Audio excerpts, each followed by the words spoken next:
Assalamualaikum warahmatullahi wabarakatuh. Benar-benar tahun 2024 ini kapal nasabah Walawi mulai pelan-pelan tenggelam di Nusantara. Nggak ada ngaruhnya keluarnya Pak Rizik kemarin dari penjara tahanan kota, itu nggak ada pengaruhnya sama sekali untuk mendongkrak nasab mereka yang tetap sampai sekarang masih bodong, kosong, melompong. Kuar-kuar Pak Rizik ini sepertinya menantang orang yang katanya mau sweeping dia. Apa benar seperti itu? Nah, dalam wawancara ngobrol santai yang kita lihat di YouTube-nya Gus Fuad bersama Dokter Yo, dijawab terang-terangan kalau memang mau minta di sweeping. Ini kata Gus Fuad kurang lebih dalam video itu. Ya nanti tunggu saja. Jadi apapun pembelaan dari klan Ba'alawi hari-hari belakang ini tidak bisa memulihkan namanya klan mereka yang kemarin-kemarin begitu mulia, begitu suci, bahkan seperti mengalahkan nabi-nabi utusan Tuhan. Ya mungkin karena kesombongannya menghina orang Nusantara semau gue, mengatakan terputus nasabnya Wali Songo dan seterusnya. Itu apalagi dalam video yang lain mengatakan seperti Gus Alek Ginggong ini dikatakan bukan Sayyid lah, bukan turunannya Kanjeng Nabi lah, dan dikatakan kalau Sayyid itu katanya Habib yang bodoh. Nah sekarang ini baru ketulah kena bala, mereka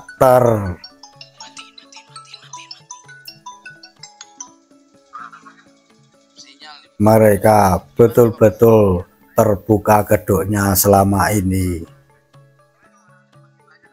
Begitulah perkembangannya akhir-akhir ini.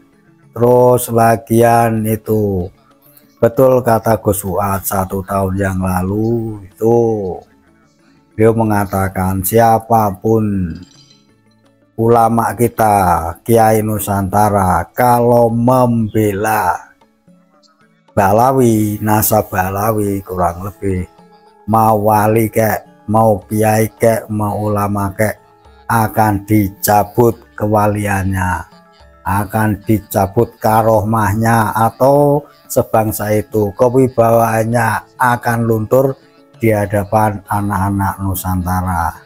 Ternyata sekarang terbukti siapa yang membela mati-matian nasab Ba'alawi dari orang Nusantara, santri Nusantara, kiai Nusantara, sealim apapun, sekarang ini seperti sudah tidak ada wibawanya lagi. Apalagi kalau embel-embelnya di belakang ini ada deal-deal masalah doku, masalah ekonomi. Akan dengan sendirinya mereka luntur dimakan zaman, luntur dimaki-maki anak-anak Nusantara. Sekarang kan ilmu sudah tersebar gampang sekali dan bisa dicek dimanapun kita mencari. Kenapa masih mati-matian membela nasab Ba'alawi yang ternyata yang memang benar-benar putus sampai sekarang? Nggak ada jawaban sama sekali dari Robitoh Alawiyah. Nggak berani, atau memang nggak punya data, atau memang sudah tahu kalau mereka ini memang bukan duriannya Nabi.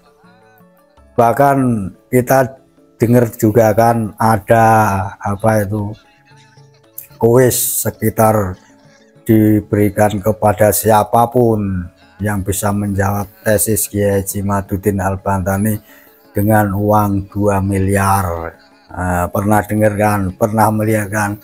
Nah itu si Om Lomba Alawi ini atau Robito Alawiyah ini memang malas untuk membalas menghadapi Kiai Haji Madudin, atau memang bodoh-bodoh, atau juga nggak mau belajar lagi, mencari kitab-kitab lagi, karena sudah merasa keenaan selama ini di sanjung para muhibin.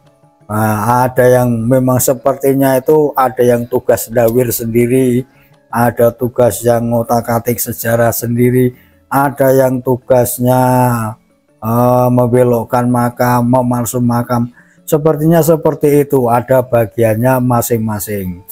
Nah sekarang ini karena kemarin sudah merasa hidup enak, tidur nyenyak, dimuliakan banyak orang, sehingga malas pikirannya, malas tubuhnya untuk mencari kitab-kitab yang dirasanya untuk membalas tesis Kiai Haji Madudin Al-Bantani. Makanya mengeluarkan sayembara 2M untuk siapapun yang bisa membantah dari tesis Kiai Haji Madudin Al-Bantani. Kalau orang-orang kita seharusnya nggak usah lah mau berapa. Toh itu walaupun 2M itu dimakan juga nggak enak. Apalagi ketahuan untuk membela nasab bodong, nasab palsu. Bahkan sekarang ini untuk mempercayai mereka Habib ini sebagai zuriyah, Kanjeng Nabi, ada yang sudah mengharamkan. Karena apa? Sudah ketahuan bodong kok masih kita percaya, kecuali memang belum ada data-data lah. Ini bisa husnudon, bisa percaya boleh nggak boleh lah. Sekarang kan sudah terbuka lebar-lebar.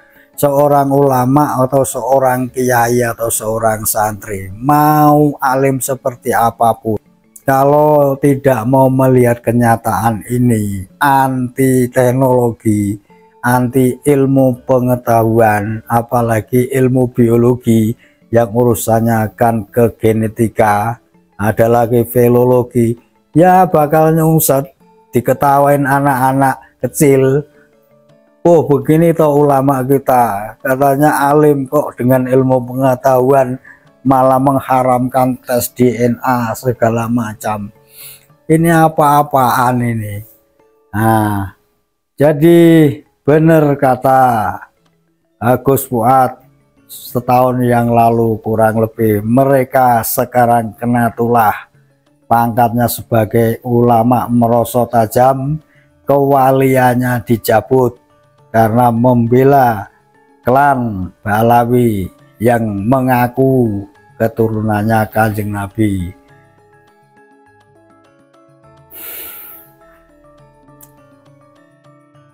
Terus keluarnya Pak Rizik kemarin ini begitu dikeluarkan tidak berapa lama Pak Rizik ini berkuar-kuar menantang siapapun kurang lebih, dan akan mencari siapa dalang dibalik korban di KM 50 waktu itu yang menewaskan ya pendukungnya, pelindungnya, sementara dia sendiri entah kemana, nggak ketahuan waktu itu. Nah nggak ketahuan waktu itu. Sekarang koar-koar mau mencari atau menantang siapapun, ya kan. Ya nanti paling yang dimajukan juga mukibun-mukibinnya orang-orang kita juga. Sementara kalau terjadi apa-apa ya dia sembunyi lagi. Begitulah taktik Belanda waktu itu. Kalau dalam ilmu persilatan, Wiro Sableng ini seperti kunyuk melempar buah.